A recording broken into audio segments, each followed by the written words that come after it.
시청자 여러분 안녕하십니까? 박근혜 대통령이 곧 옥중서신집을 발간한다고 합니다.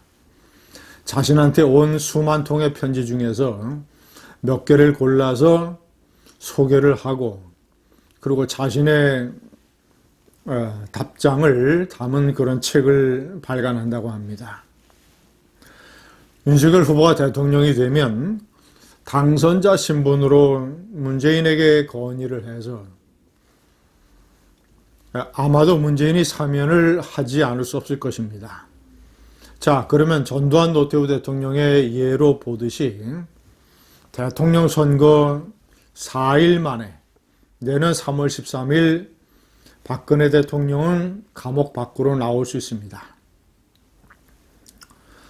자, 아마도 그런 상황을 가정을 하고 옥중서신집을 발간하는 것 같습니다. 옥중서신이라고 하는 소식을 들으면서 제 마음속에는 많은 우파의 지지자들처럼 다시 애증의 회오리가 몰아쳤습니다. 박근혜에 대한 피가 맺히는 애증, 피눈물의 애증. 제가 그 마음에 새겨진 애증의 행적을 다시 한번 정리를 해드리겠습니다. 많은 대한민국 국민들에게 박근혜는 애증의 대상입니다. 자, 먼저 박근혜의 국가에 대한 공적 3번부터 말씀드리겠습니다.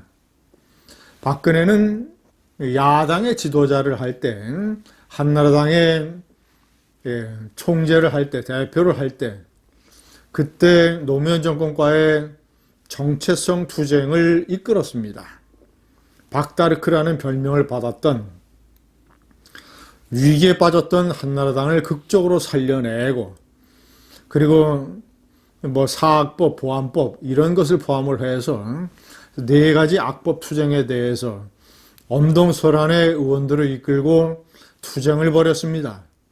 그래서 상당 부분 막아냈습니다.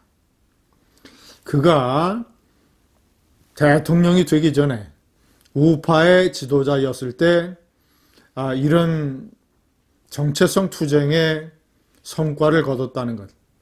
그래서 많은 부분 국가가 망가지는 것을 막았다라는 것. 이것이 그의 첫 번째 공적입니다. 대통령이 돼서는 한미동맹을 강화하고 복원하고 북한에 대한 원칙적인 자세, 자, 그래서 개성공단을 폐쇄하고 그리고 자유민주주의 흡수통일 정책을 원칙을 세워서 추진을 하고 통일은 대박이다. 그리고 코레일의 불법 파업을 원칙적인 자세로 분쇄하고 노인 기초연금, 공무원 연금 개혁 이런 박근혜식의 복지정책 이런 것들은 박근혜 대통령의 부인할 수 없는 역사에 기록되어 있는 공적입니다. 그러나 대통령을 하면서 제가 2번에 명기를 했지만 아버지 그리고 박근혜에 대한 우파의 지지자들 자 그리고 국가에 많은 상처를 줬습니다.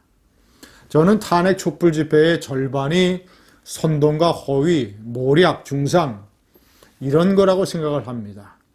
그러나 어쨌거나 나머지 절반은 탄핵 집회에 빌미를 주었고 무엇보다도 제가 4번에 명기를 했지만 박근혜 대통령이 탄핵 소추되기 한 10여일 전 2016년 11월의 하순에 저는 박근혜 대통령과 마지막 통화를 했습니다. 제가 박 대통령에게 분명하게 얘기를 했습니다. 대통령 임기는 국민으로부터 부여받은 신성한 것이다. 어떤 일이 있어서 나는 스스로 물러나지 않을 것이다. 시위자들이 청와대에 난입을 해서 나를 끌어내라. 끌어내더라도 나는 스스로 물러나지 않는다. 2번째, 최순실 사건은 철저하게 수사를 해서 단죄하겠다. 그리고 내가 만약에 그런 데에 관련된 부정부패나 최순실 사건, 농단에 관련된 부분이 있으면 나는 대통령이 물러난 후에 검찰 수사를 받고 네 발로 감옥에 걸어 들어가겠다. 자, 최순실 사건에 대한 엄정 수사와 별개로 대대적인 국정개혁을 하겠다. 대통령 집무실을 대통령 이 구중물건 본관에 완전히 고립되어 있는 대통령 집무실을 미국의 백악관처럼 참모들이 있는 비서실 건물로 옮기겠다. 그래서 미국의 백악관 대통령처럼 참모들이 바로 문을 열고 들어와서 책상에 척 엉덩이를 걸치고 대통령과 얘기를 하고 그리고 대통령과 피자를 먹으면서 이런저런 국정을 얘기하고 이런 식의 대대적인 국정계획을 하겠다. 이 세 가지를 국민들에게 발표하라. 절대로 물러난다는 얘기를 해서는 안 된다. 그러나 박근혜 대통령은 듣지 않았습니다. 저더러 김진 위원님은 너무 예민해서 걱정이 많으신 것 같습니다. 우리 청와대에서 팀을 잘 짜서 대책을 강구하고 있습니다. 우리도 다 돌파책이 있습니다. 라고 얘기했습니다. 저는 대통령이 약한 모습을 보이면 좌파가 하이에나 때처럼 달려들어서 대통령을 탄핵하는 국면으로 몰고 갈 것이다 라고 경고를 했었습니다. 박근혜 대통령에게. 박 대통령은 느긋한 여유 있는 마음으로 듣질 않았습니다. 저더러 너무 예민한 걱정을 한다고 했습니다. 시청자 여러분, 박근혜 대통령은 아버지 때문에 대통령이 된 사람입니다. 박정희 대통령의 딸이 아니었다면 그는 대통령이 될 수 없었을 것입니다.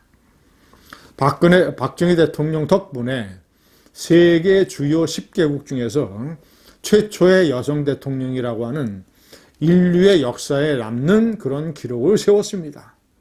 그리고 많은 지지자들이 박근혜 후보가 대통령이 되도록 도와줬습니다. 그러나 대통령이 된 이후에 소통을 하지 않았습니다. 보수의 많은 원로, 지지자, 언론인, 학자, 보수의 운동가 이런 사람들이 박근혜 대통령으로부터 나라 걱정을 한번 같이 해보자 라고 하는 진득한 전화나 초대나 식사 만남을 가진 적이 한 번도 없습니다. 거의 없습니다. 박근혜 대통령은 계속 고립되어 갔습니다.